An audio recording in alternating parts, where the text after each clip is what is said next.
आचार्य चाणक्य कहते कि जदि कहीं आपण पाखरे बसी मध्य आपण कथा को अणशुणा कर केवे विश्वास करंतु नहीं।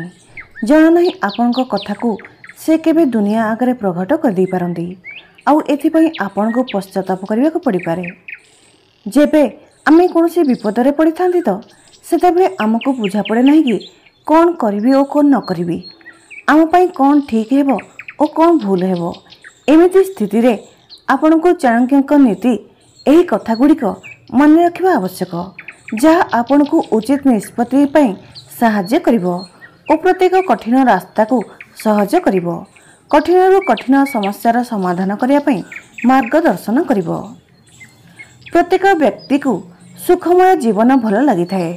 कहीं चाहती नहीं कि दुखर बादल तांको जीवन रे केबे आसू, किंतु विधिर विधान अनुसार सुख पर दुख अवश्य आसी थाए। यह आम उपर निर्भर करिଥାଏ कि आमे सुखरे किपरि व्यवहार करिथाउ आ दुखर सामना किपरि करिथाउ। जदि केही व्यक्ति एही समय रे चाणक्यर नीतिर पालन करिथांती तो तांको जीवन रे सफल हेबारे केही अटकाई परिबे नहीं। आचार्य चाणक्य मुश्किल समय रे किपरि व्यवहार करिबा उचित से विषय बहुत महत्वपूर्ण कथा कहिसंती। तेबे चलंतु जानिबा सही कथा गुड़िको। संकट समय रे प्रत्येक व्यक्ति को सावधान रहिबा उचित। संकट समय रे कम सुजोग और अधिक आह्वान आसी थाए। एमितिरे छोट भूलटिए भी बड़ समस्या सृष्टि कर दै थाए। एथिपई जहाँ निर्णय नेबे तार भल और खराब परिणाम विषय रे ठंडा मस्तिष्क रे भाबंतु और योजना करंतु। आचार्य चाणक्य कहिसेंति कि संकट कालरू बाहरिया पई निर्दिष्ट रणनीतिर आवश्यकता होइथाए। जदि मनीष सेथिरु बाहरिया पई योजना करने तो रास्ता सहज हो जाए, किंतु एमिति स्थिति रे जेउ मानक पाखरे कोनसी रणनीति न थाए तांको क्षति उठेया को पड़ी पारे। एथिपई कोनसी समस्यार समाधान बाहर करिया पई योजना निश्चय करंतु। सफल हेबा पई भल मित्रर आवश्यक होइथाए और अधिक सफल हेबा पई भल शत्रुर आवश्यकता होइथाए। प्रत्येक मित्रता पछरे किछि ना किछि स्वार्थ रही थाए। एमिति कौनसी मित्रता नहीं जो स्वार्थ नहीं। यह एक कटु सत्य अटे। लोभ ठारू बड़ दुर्गुण कौन हो पारे, किंतु निंदा ठारू बड़ पाप कौन होइथाए। जे सत्य चली थांती तांको तपर आवश्यकता कौन, जार हृदय शुद्ध अटे तांको तीर्थयात्रा करिवार आवश्यकता कौन। जदि स्वभाव भल थाए तो आउ केउ गुणर आवश्यकता अछि।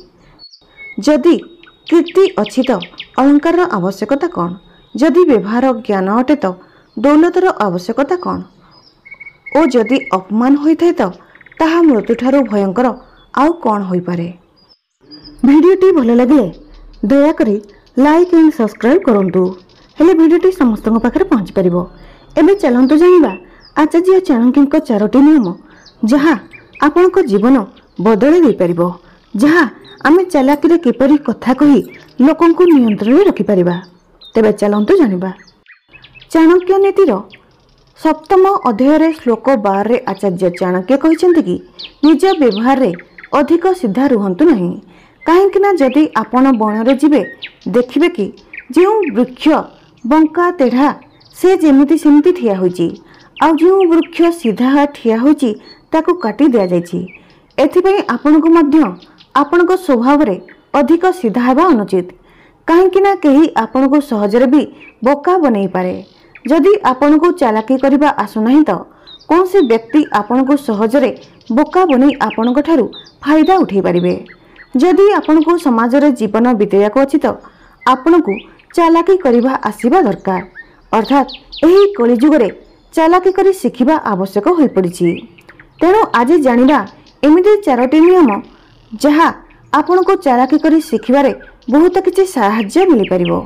जदि आपनको चालाकी शिखिबार अछि और लोकन को नियंत्रण करिवार अछि तो वीडियोटी शेष पर्यंत देखंतु।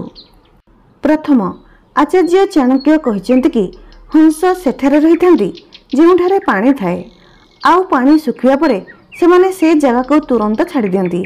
एथिपई आपण कौनसी व्यक्ति को निज सह एमिति व्यवहार करिया को दियंतु नहीं कि से आपनको आखपाख को आसुथिबो।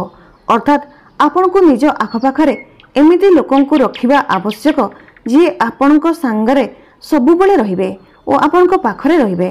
ଏପରିକି ଆପଣଙ୍କ ସମୟ କେତେ ବି ଖରାପ ହୋଇଥାଉ ନା କାହିଁକି, ମନେ ରଖନ୍ତୁ, ଯଦି ଆପଣଙ୍କ ପାଖରେ ପର୍ଯ୍ୟାପ୍ତ ଧନ ଓ ସୁଖ ସୁବିଧା ଥିବ ତ ବହୁତ ଲୋକ ହଂସ ପରି ଆପଣଙ୍କ ପାଖକୁ ଆସିବେ।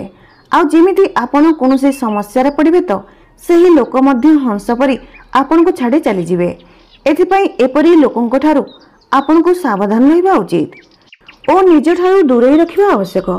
ଦ୍ୱିତୀୟ ଅଧ୍ୟାୟ 13 ଶ୍ଲୋକ 7ରେ ଆଚାର୍ଯ୍ୟ ଚାଣକ୍ୟ କହିଛନ୍ତି, ଯେଉଁ ବ୍ୟକ୍ତି ଭବିଷ୍ୟତ ପାଇଁ ପ୍ରସ୍ତୁତ ଥାଏ ଅବା କୌଣସି ପରିସ୍ଥିତିକୁ ଚତୁର ଭାବରେ ସାମ୍ନା କରିଥାଏ, ଏହି ଦୁଇ ଜଣ ବ୍ୟକ୍ତି ସୁଖୀ ହୋଇଥାନ୍ତି। କିନ୍ତୁ ଯେଉଁ ବ୍ୟକ୍ତି ଭାଗ୍ୟ ଭରସାରେ ଚାଲିଥାଏ ସେ ବର୍ବାଦ ହୋଇଯାଏ। ଅର୍ଥାତ୍ ଆପଣଙ୍କୁ କୌଣସି କାମ ଭାଗ୍ୟ ଭରସାରେ କରିବା ଉଚିତ ନୁହେଁ ଓ ପରିସ୍ଥିତି ସହ ଚତୁରତାରେ ସାମ୍ନା କରିବା ଆବଶ୍ୟକ। କଥାରେ ଅଛି କି ପରିସ୍ଥିତି ଅନୁସାରେ ଚାଲ, କିନ୍ତୁ ପରିସ୍ଥିତି ଅନୁସାରେ ଚାଲୁଥିବା ବ୍ୟକ୍ତି ତାହା ହୋଇଥାଏ ଯାହା ଦୁନିଆ ଚାହିଁବ। କିନ୍ତୁ ନିଜ ଅନୁସାରେ ଚାଲିବେ ତ ଆପଣ ତାହା ହେବେ ଯାହା ଆପଣ ଚାହିଁବେ। ତୃତୀୟ 13 ଅଧ୍ୟାୟ 15 ଶ୍ଲୋକରେ ଆଚାର୍ଯ୍ୟ ଚାଣକ୍ୟ କହିଛନ୍ତି କି ଗୋଟିଏ ବାଛୁରୀ ହଜାରେ ଗାଈ ମଧ୍ୟରେ ବି ସେ ତାର ମା ପଛରେ ଚାଲିଥାଏ। ସେହିପରି ଜଣେ ବ୍ୟକ୍ତିର କର୍ମ ମଧ୍ୟ ତାର ପଛରେ ଚାଲିଥାଏ, ସେ ଖରାପ କର୍ମ ହେଉ କି ଭଲ କର୍ମ ହେଉ। ଯଦି ଆପଣ ଆପଣଙ୍କ ଭବିଷ୍ୟତ ପାଇଁ ପରିଶ୍ରମ କରୁଛନ୍ତି ତ ଆପଣଙ୍କୁ ଭବିଷ୍ୟତରେ ଫଳ ନିଶ୍ଚିତ ମିଳିବ। ଆଉ ଯଦି ଆଜି ସମୟକୁ ବର୍ବାଦ କରୁଛନ୍ତି ତ ଭବିଷ୍ୟତରେ ସମୟ ଆପଣଙ୍କୁ ବର୍ବାଦ କରିଦେବ। ଚତୁର୍ଥ ଚାଣକ୍ୟ ନୀତିର 6ଠ ଅଧ୍ୟାୟ 12 ଶ୍ଲୋକରେ ଆଚାର୍ଯ୍ୟ ଚାଣକ୍ୟ କହିଛନ୍ତି କି ଆପଣ ଲୋକଙ୍କୁ କିପରି କଣ୍ଟ୍ରୋଲ ବା ନିୟନ୍ତ୍ରଣ କରିପାରିବେ। ଲୋଭୀ ବ୍ୟକ୍ତିକୁ ଉପହାର ଦେଇ, କଠୋର ବ୍ୟକ୍ତିକୁ ହାତ ଯୋଡ଼ି କରି ଓ ଏକ ମୂର୍ଖ ବ୍ୟକ୍ତିକୁ ସମ୍ମାନ ଦେଇ ଓ ବିଦ୍ୱାନ ବ୍ୟକ୍ତିକୁ ସତ୍ୟ କହି ସନ୍ତୁଷ୍ଟ କରିପାରିବେ। ଅର୍ଥାତ୍ ଅଲଗା ଅଲଗା ପ୍ରକାରରେ ତାଙ୍କ ଆବଶ୍ୟକତାକୁ ପୂରଣ କରି ତାଙ୍କୁ ନିୟନ୍ତ୍ରିତ କରିପାରିବେ। ଧନର ସଞ୍ଚୟ କରନ୍ତୁ। ଖରାପ ସମୟ କେତେବେଳେ ବି ଆସିପାରେ। ଧନର ସଞ୍ଚୟ କରି ରଖିବା ସୁଖମୟ ଜୀବନର ସଂକେତ ହୋଇଥାଏ। କାହିଁକି ନା ସଙ୍କଟ ସମୟରେ ଟଙ୍କା ହିଁ ବାସ୍ତବ ମିତ୍ର ହୋଇଥାଏ। ସଙ୍କଟ ସମୟରେ ଟଙ୍କାର ଅଭାବ ମଣିଷକୁ ଅସହାୟ କରିଦେଇଥାଏ। ସଙ୍କଟରୁ ବାହାରିବା ପାଇଁ ଏକତା ଓ ସାହସ ବହୁତ ଜରୁରୀ ହୋଇଥାଏ। ଯଦି ଆପଣ ବିପଦ ସମୟରେ ବି ଅହଙ୍କାର ଭାବ ରଖିବେ ତ ଏକୁଟିଆ ହୋଇଯିବେ। ତେଣୁ ଅହଙ୍କାରକୁ ତ୍ୟାଗ କରି ସମସ୍ତଙ୍କୁ ନେଇ ଚାଲିବାରେ ହିଁ ସଙ୍କଟକୁ ସାମ୍ନା କରିପାରିବେ। ସନ୍ତୁଳିତ ମସ୍ତିଷ୍କ ଯେପରି କୌଣସି ସୁନ୍ଦରତା ନାହିଁ, ସନ୍ତୋଷ ଯେପରି କୌଣସି ସୁଖ ନାହିଁ, ଲୋଭ ଯେପରି କୌଣସି ରୋଗ ନାହିଁ ଓ ଦୟା ପରି କୌଣସି ପୁଣ୍ୟ ନାହିଁ। କୌଣସି ମନୁଷ୍ୟର ବର୍ତ୍ତମାନ ସ୍ଥିତିକୁ ଦେଖି ତାର ଭବିଷ୍ୟତର ମଜାକ ଉଡ଼ାଇବା ଉଚିତ ନୁହେଁ। କାହିଁକି ନା ସମୟଠାରେ ଏତିକି ଶକ୍ତି ଥାଏ କି ସେ ଏକ ମାମୁଲି କୋଇଲା ଖଣ୍ଡକୁ ହୀରାରେ ପରିବର୍ତ୍ତନ କରିପାରେ। ପୃଥିବୀ ସତ୍ୟର ଶକ୍ତି ଦ୍ୱାରା ସମର୍ଥିତ ଅଟେ। ଏହା ସତ୍ୟର ଶକ୍ତି ହିଁ ଅଟେ ଯାହା ସୂର୍ଯ୍ୟଙ୍କୁ ଚମକ ଓ ପବନକୁ ବେଗ ଦେଇଥାଏ। ବାସ୍ତବରେ ସବୁ ଜିନିଷ ସତ୍ୟ ଉପରେ ହିଁ ନିର୍ଦ୍ଧାରିତ ହୋଇଥାଏ।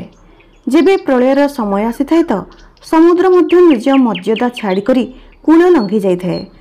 କିନ୍ତୁ ସାଧୁ ପୁରୁଷ ପ୍ରଳୟ ସମାନ ଭୟଙ୍କର ଆପତ୍ତି ଏବଂ ବିପତ୍ତିରେ ମଧ୍ୟ ନିଜ ମର୍ଯ୍ୟାଦା ବଦଳାନ୍ତି ନାହିଁ। ଯେଉଁ ସୁଖ ଶାନ୍ତି ବ୍ୟକ୍ତିକୁ ଆଧ୍ୟାତ୍ମିକ ଶାନ୍ତିର ଅମୃତରେ ସନ୍ତୁଷ୍ଟ ହେବାର ମିଳିଥାଏ, ତାହା ଲୋଭୀ ଲୋକଙ୍କୁ ଅଶାନ୍ତିରେ ଇଆଡ଼େ ସିଆଡ଼େ ବୁଲିବାରେ ମିଳିନଥାଏ। ଭଲ କାର୍ଯ୍ୟ ଜୀବନରେ ମହାନ କରିଥାଏ। ଏହା ଭୁଲନ୍ତୁ ନାହିଁ କି ଏହି ଜୀବନ ଅସ୍ଥାୟୀ ଅଟେ। ଏଥିପାଇଁ ଜୀବନର ପ୍ରତ୍ୟେକ କ୍ଷଣର ଉପଯୋଗ କରିବା ଜରୁରୀ ଅଟେ। ମୃତ୍ୟୁ ଆସିଯିବ ତ ପୁଣି କିଛି ରହିବ ନାହିଁ, ନା ଶରୀର, ନା କଳ୍ପନା, ନା ଆଶା। ପ୍ରତ୍ୟେକ ଜିନିଷ ମୃତ୍ୟୁ ସହ ଶେଷ ହୋଇଯିବ। ଆପଣଙ୍କୁ ଭିଡ଼ିଓଟି ଭଲ ଲାଗିଲେ please like, comment, share and subscribe କରନ୍ତୁ। ଜୟ ଜଗନ୍ନାଥ।